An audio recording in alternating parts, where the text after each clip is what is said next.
I do have extensive childhood trauma, which means that when you've been exposed to things that children shouldn't be exposed to, your brain's going to go to some pretty dark and messed up places. I don't indulge the thoughts that kind of flit across my brain, but I do. Oh, that was interesting that a part of me just thought that right now. Wow. And the thing is, if you ask most people, and I've said this in front of like hundreds of very professional buttoned up looking people, like, hey, anybody have really messed up thoughts that if there was a microphone to your brain that you'd be mortified if we could all hear what you were thinking? And the answer is yes. That's just being human. I'll say to that part of me, like, hey, the part of me that just had that really messed up thought, like, do you need me for something? Like, is there something I need to be paying attention to? Or are you just saying hi? And more often than not, by just attending to that voice and paying attention to it, it goes away. But occasionally it's like, no, we were triggered and now we're having thoughts and now we need help. And then that's why I have a therapist. Welcome to Successful with ADHD. I'm Brooke Schnittman. Let's get started. Welcome back to Successful with ADHD. Today I have the Britt Frank, the author of Science of Stuck, and she is a licensed neuropsychotherapist and author. As I mentioned, she received her BA from Duke University and her master's from the University of Kansas, where she currently resides, and becomes an award-winning instructor later on. And you're a recovering hot mess of a human. I love it. Thanks for having me on. That was a great intro. Thank you so much. Thank you. Thank you. You're far too kind. So why do you call yourself a recovering hot mess of a human, please? It's so funny to me that, all my shiny resume things, like no one cares about. I've had clients come and they're like, I heard you say fuck on a podcast and that's why I'm coming to see you. So I have my shiny resume and then my sordid history. And I was a drug addict and a relational dysfunctional addict and just a real hot mess of a human. I would have been diagnosed with what we now know is a neurodivergent thing, but would have been known as borderline personality disorder. I hit all of the things on the list. I was textbook, didn't know that was trauma. So yeah, recovering hot mess of a human with clinical training is pretty accurate. Okay.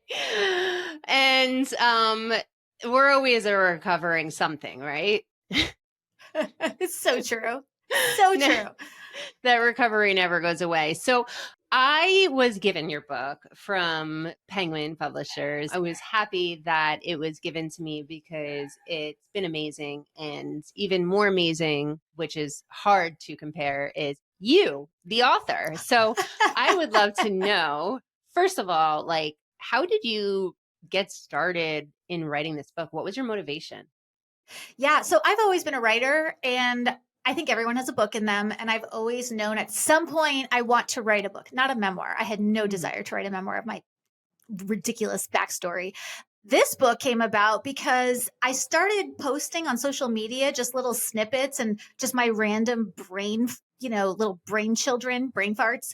And after a while, I looked at like my hundreds of posts and I was like, oh my God, this is like a show and tell of all of the things I've collected over my, 15 years of trying to figure out how to human. And this is really good stuff. And so the Science of Stuck came because someone asked me, who's like not in the recovery wellness world, what do you do?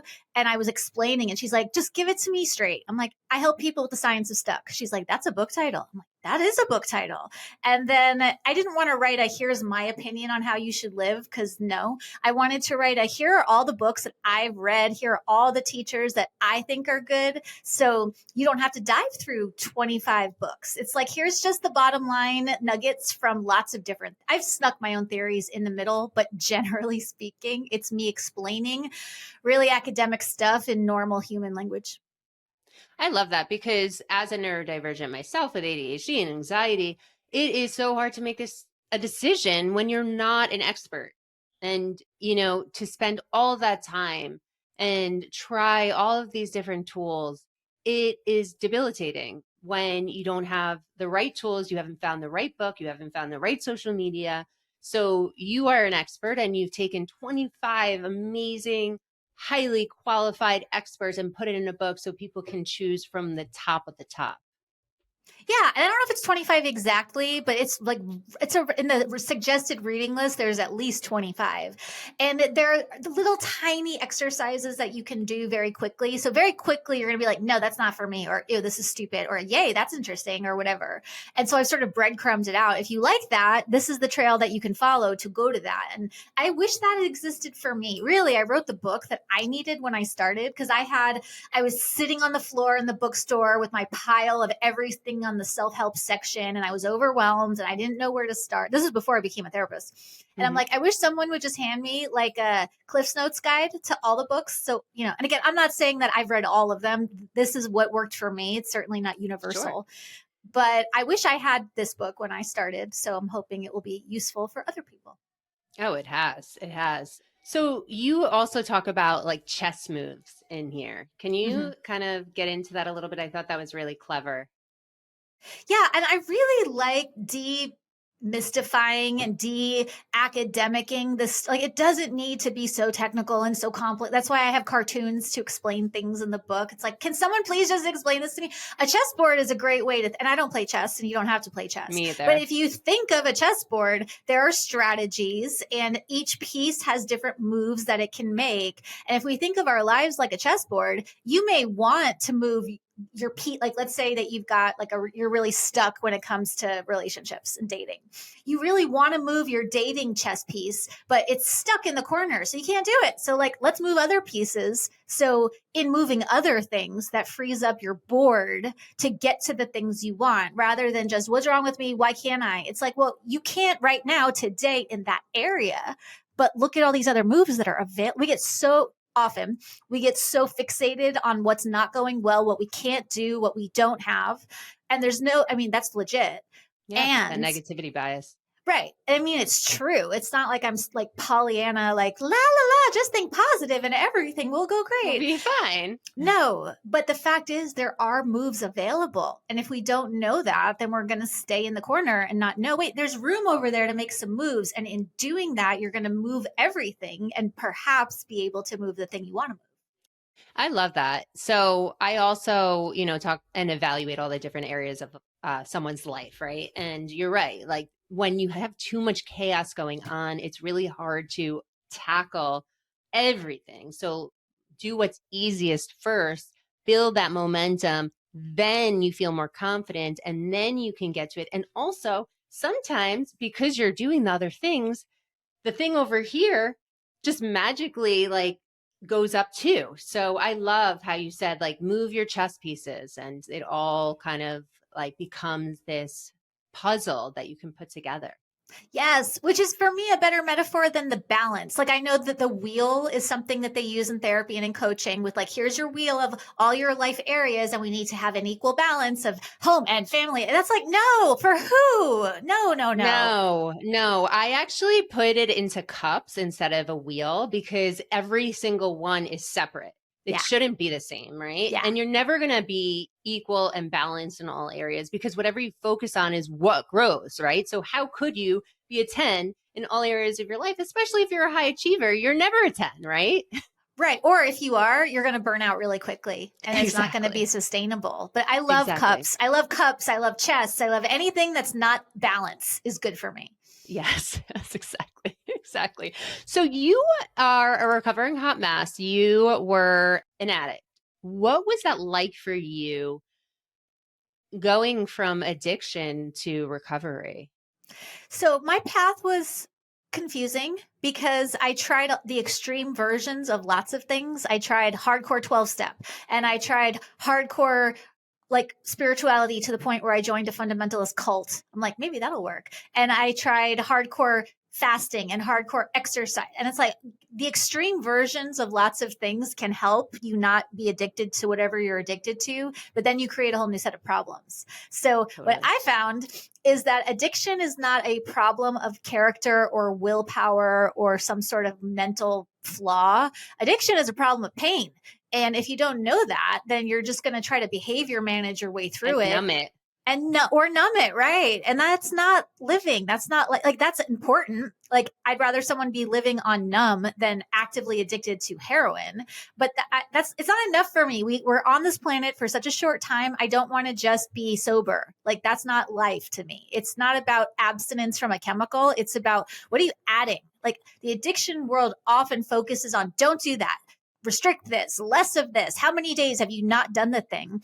Versus what are you expanding into? Like, let's just render this addiction irrelevant by building your life to a point where your cup is so full that it's not like I don't wish that cocaine wasn't bad for you. Like, I wish that crystal meth wasn't a horrible, evil drug because it's fun before it's not, but it's not good. So let's fill it. It's not like I don't ever think about it, but it's not hard for me to not do drugs anymore. It's not, I have a life I don't need to escape from. Fortunately. So for you, it wasn't like an all or nothing type of thing. You did the 12-step and it didn't work for you. So you said, okay, what's my bigger purpose kind of thing? And like, how can I realize my expectations in life? Kind of. The problem is the 12 steps works. It works beautifully if your goal is abstinence. Like if you want to not do a thing, 12 steps, awesome. And it's free. So for access problems and privilege problems, 12 steps is available. But abstinence from chemicals is not the end of the story. There's more available to us. And I didn't want to identify as an addict. Like, yes, I have parts of me that use addiction to cope, but I don't like this all-encompassing identification of I am addict. Like I think I am an addict. I think I have parts of me that use that to cope. And that line of thinking wasn't welcomed in my particular 12-step community. So that was no longer a place for me to work life out. So I left. So let me ask you a question then. Do you partake in drinking or, anything else that a 12-step program would otherwise say be abstinent? I don't like THC because it makes me really paranoid and anxious and it feels horrible to my system. It's just not a helpful thing for me. I don't do hard drugs. I'll have a drink here and there, but I get sick to my stomach when I drink too much. So I'm not fully abstinent, but there's no for me, if I have a glass of wine, I am drunkety drunk. And it takes me like a week to recover. Right. It's not worth it all the time. No, like I did better with hard drugs than alcohol in terms of being able to bounce back, but I'm just not, I don't mind having a drink here and there, but I'm not a big drinker. Yeah. On one of the other podcasts, I haven't released it yet, but I talked about cults actually in a couple of them. It's not out there enough that neurodivergent people are more susceptible to being in a cult. And I literally interviewed 2 people recently who were in cults as well. So I don't know if you knew about that connection, but it's so fascinating because very often cults can prey on the neurodivergent community. That's fascinating. I did not know that was a link, but having been in one and identifying as neurodivergent, it makes sense to me. My head was such a chaotic, just scary place to live. I had no idea why life didn't work for me the way, why do I think in this way and nobody else seems to struggle with the things I'm thinking about? Cult life is if you read this, wear this, eat this, drink this, do this, then you're good. And we will love you and we will accept you. And it's a just add water and stir all access pass to belonging. Now, it's not real belonging. It's a counterfeit. But when you're starving, the counterfeit feels really damn good. And so, the cult experience for me, I would not recommend it, but it was a nice respite from drugs. And for a time, it offered me some relief. And then I started thinking for myself, and that's not really allowed. So that didn't work long term. Just like with not all 12-step groups, don't DM me with not all 12. I know the ones I was in, you're not allowed, oh my God, I drink occasionally. That doesn't fly in a 12-step community. It's interesting that you say that because I was in a coaching program that literally changed my life. I'll be honest. However, with that being said, it was like a cult. If you did not sell the program and become their marketer, you were wrong. And you received pressure all the time to sell, to bring more people in. Now, I don't want to mention this by name because there's a lot of people who are in it and I would still recommend it. But for people who are going through this self-help journey, you got to think about how you're utilizing people who might not have the strength that they would after going through it. So like, be careful with people's minds. And those people are unlikely to. So on our side, I would say be careful with your own. And now if you had told me like 15 years ago, you can trust your intuition, I'd be like, F you. No, I cannot. And that would have been accurate. Yes. But at the end of the day, I don't care who the expert is, whether it's you or me, or even well-meaning, generally skillful, non-culty people. I don't know what it's like. I'm not the expert on the person in front of me. I'll give you all the best tools in the world. But I think real wellness and real healing is about learning to hear what you think, taking in all of the resources and going, yeah, nope, that doesn't work for me. And like, okay, like that's great. Take it, use it, modify it, toss it, upcycle it, do whatever you need to do to make it work. Anything that makes you less of an asshole and more of yourself is good. Yeah. Yeah. I've noticed in my work that many people who deal with trauma, especially like deep rooted trauma, have a difficult time feeling like they're making progress, especially in coaching, even though they are. It's that, like you just said, this tool's not working for you, toss it, let's try something else. But like that flexibility, that gray area is really hard for neurodivergence because we take a failure of something not working as us not working, right? So I would love to hear your strategies for people who you're working with, kind of explaining it to them like, hey, this is just part of the normal journey. It helps with whether you identify as neurodivergent or ADHD or a trauma survivor or whatever. The human brain, however yours is wired specifically, is not, it was very helpful to learn our brains are not wired for success. Our brains are not wired for happiness. Our brains are wired for survival. Like they are optimized to keep us alive at any cost. And they're trained to recognize patterns. And so that's what brains do. That's how your brain brains. And so when I have people that are minimizing or throwing off their tiny little gains, it helps to explain, like, think of feeding an infant. You're not going to shove a T-bone down an infant's face and expect it to go well. Like you have to give them little mushy carrots. But in doing that, they start to grow. And as they grow, their capacity expands and their tolerance for more solid food expands. And that's how human brains brain. The last day I ever smoked crystal meth, I walked out of where I was, got to a safe place. I hadn't eaten in days. I was seeing things. It was awful. And my sponsor, I was still in the 12 steps at the time. She's like, Britt, when was the last time you ever ate food? I'm like, I don't know. I sat there and she sat there and talked me through eating a yogurt one spoonful at a time. That is not a like Instagrammable, let me make a reel to show you my progress kind of moment. But that yogurt was the thing that allowed my brain to hang on until I made the next I call them micro yeses. And you don't have to, all I'm doing is eating a yogurt. What the hell is wrong with me? I'm never going to get anywhere. It's like, no. Yay me. I did a thing. Now I've programmed my brain to do another thing. And each of those micro yeses gives you a micro dose of dopamine, which over time allows you to do the bigger things. So when my clients know your brain brains in small bites, then it's a lot easier to see the progress. Exactly. You have to make these micro changes to make the macro change in the end. And you have to be able to somehow understand those tangible wins along the way or, get it reinforced to you. So I love that. And I love the whole like baby analogy too, because I have a 19-month-old and I treat her so well. Like I treat her better than myself, right? And she has the best life, I think. She sleeps, she eats, she goes to the bathroom, she's happy, right? But we forget about those basic hierarchy of needs when we become adults. We have to relearn and really be intentional about treating ourselves like a baby before we become an adult. And what you're talking about, which I love because it's something I'm so passionate about, is self-parenting. So your daughter is very fortunate that she has you. Lots of little babies, myself included, I don't know your history, did not have caring and available and present caregivers. And so once we're adults, it's like, wait, this sucks. I got a bum deal. Like no one did this for, like, I don't want to parent myself. I want someone to do it for me. I want someone to fix me, save me, rescue me, show me what to do, give me the 3 steps. And self-parenting, and what you said, we treat the people, I don't have kids, but like people generally treat their children and their friends better than they treat themselves. Right.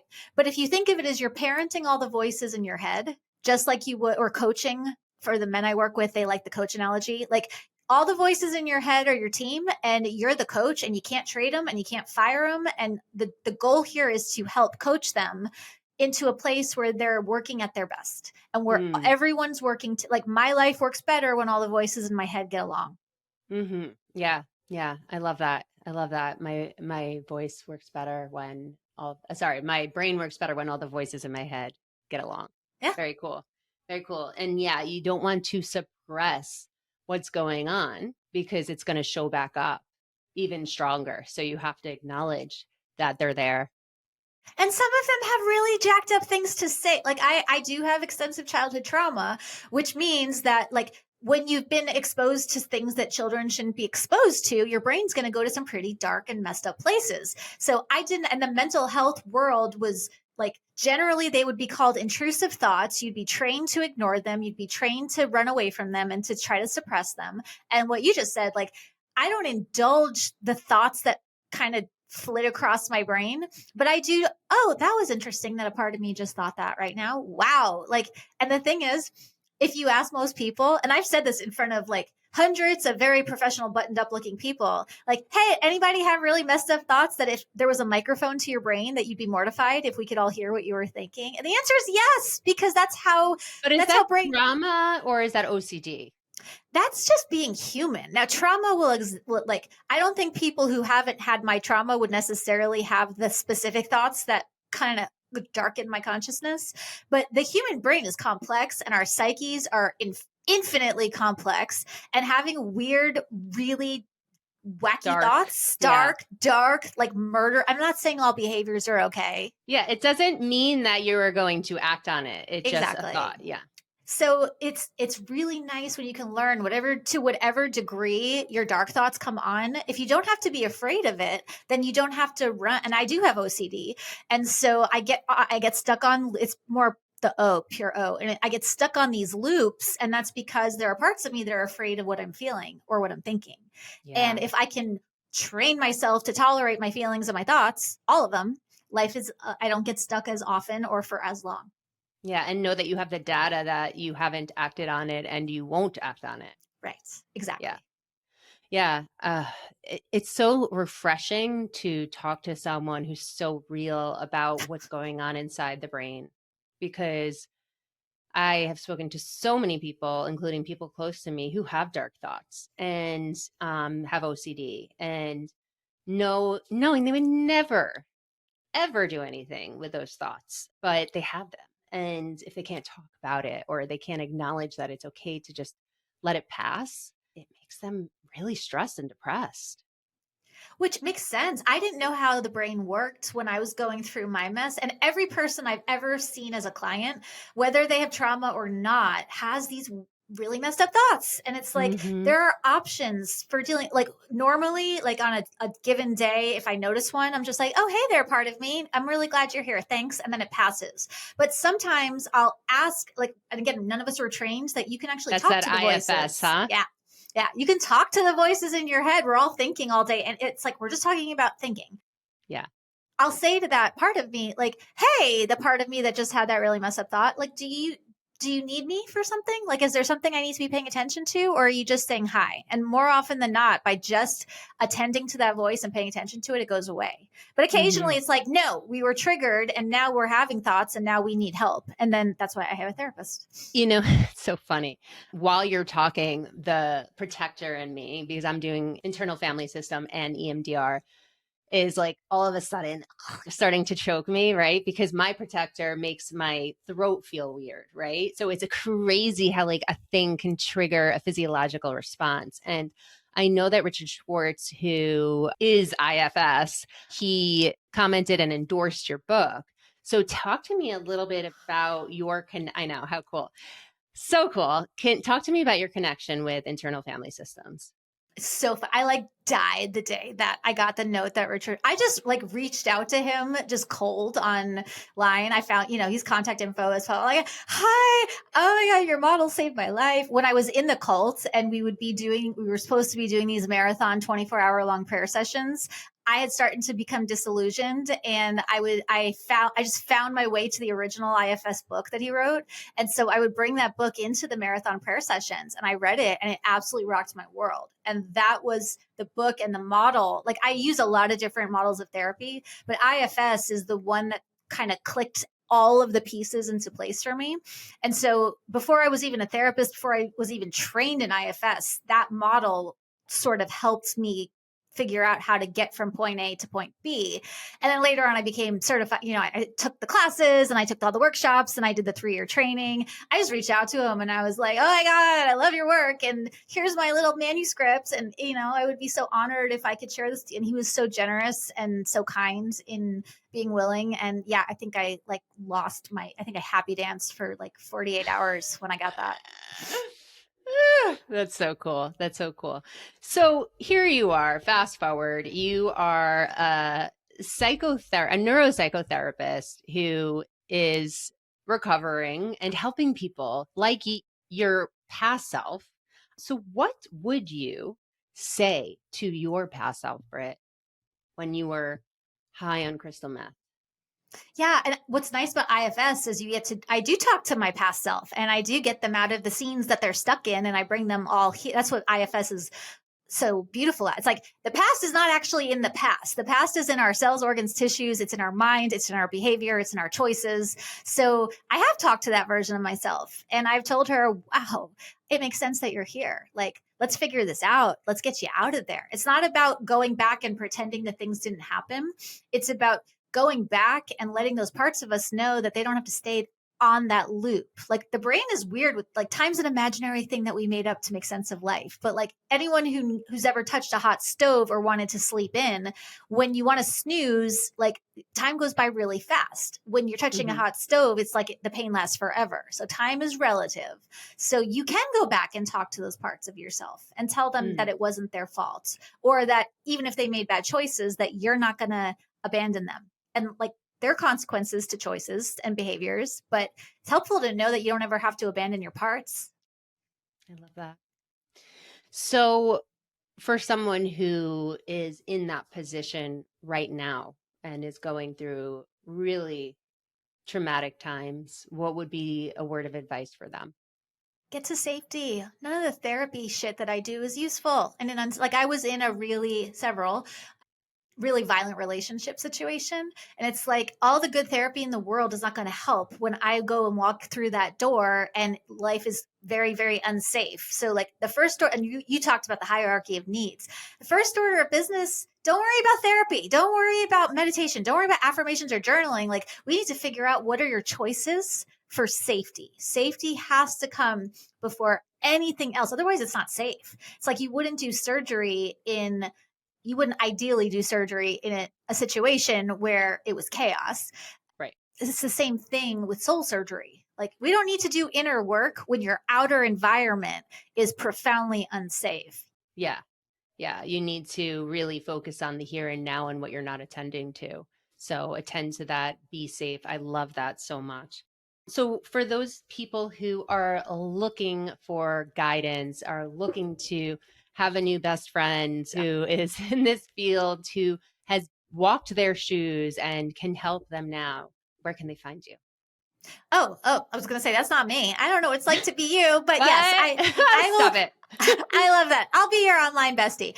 Come find me on Instagram. It's social media. Like, yes, it's evil and horrible and makes us all compare, but social media is actually an incredible resource. And I wish I had it. Some of my favorite people are people that I have met through Instagram. So say hello. I don't have a team. I do it all myself. That's how I met you.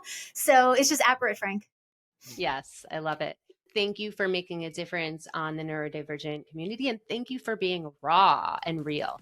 I'll have vulnerability hangover later, but thank you for having me. Thank you for being here. Thanks for listening to this episode of Successful with ADHD. I hope it helped you on your journey. And if you need any additional support for you or a loved one with ADHD, feel free to reach out to us at coachingwithbrooke.com and all social media platforms at Coaching with Brooke. And remember, it's Brooke with an E. Thanks again for listening. See you next time.